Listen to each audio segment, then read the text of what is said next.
దఫా ఎన్నికల్లోనన్నా అమలు జరగాలి. ఎందుకంటే ఇది ఇప్పుడు రాజకీయ ఒత్తిళ్ల మేరకు ఎన్నికల సంఘం పనిచేస్తుంది. మనం చూస్తాం. అంటే నేను మాట్లాడేది అబద్ధమో నిజమో ఆలోచించి ప్రతిసారి దొంగ ఓట్లోళ్ళు పట్టుబడతానే ఉంటారు. అట్లాగే ఈ డబుల్ ఓటింగ్లది పట్టుబడతానే ఉంటారు.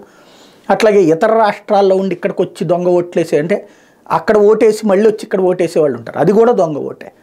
అట్లాంటి వాళ్ళందరినీ కూడా అరెస్ట్ చేసి జైళ్ళల్లో పెట్టి బయటికి రాకుండా చూడాలి కదా. కనీసం ఒక 6 నెలలన్నా వాళ్ళని జైలు నుంచి బయటికి రానివ్వకుండా ఉంటే రెండోసారి నేరం చేయడానికి ఆగుతాడు. కానీ ఎవడు పట్టించుకోరు. ప్రతిసారి దొంగ ఓట్లేస్తే అట్లా పక్క నుంచో పెడతారు. తర్వాత పోలీస్ స్టేషన్ దగ్గర తీసుకెళ్తారు. రోజు ఉంచేసి 24 గంటల తర్వాత బయటికి పంపించేస్తారు. ఇది ఒక ఆట అయిపోయింది ప్రతిసారి కూడా. అందుకని రాజకీయ పార్టీలు దొంగ ఓట్లు వేయించడం అన్నట్టు ఒక రొటీన్ ప్రొసీజర్ కింద అయిపోయింది.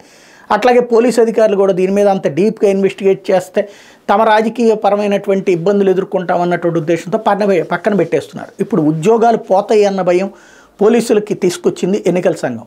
అదే భయంతో రేపన్నా నిజాయితీగా పనిచేస్తారని సిద్ధం పనిచేయాలని కోరుకుందాం.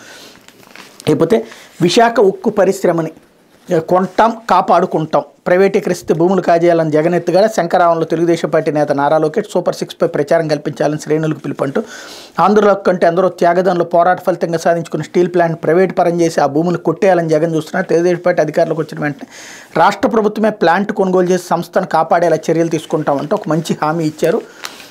ఇంతకుముందు జగన్మోహన్ రెడ్డి కూడా ఇలాంటిదే హామీ ఇచ్చారు, కానీ ఆచరణలో చేయలేదు. ఇప్పుడు ఈయన హామీ ఇస్తున్నారు.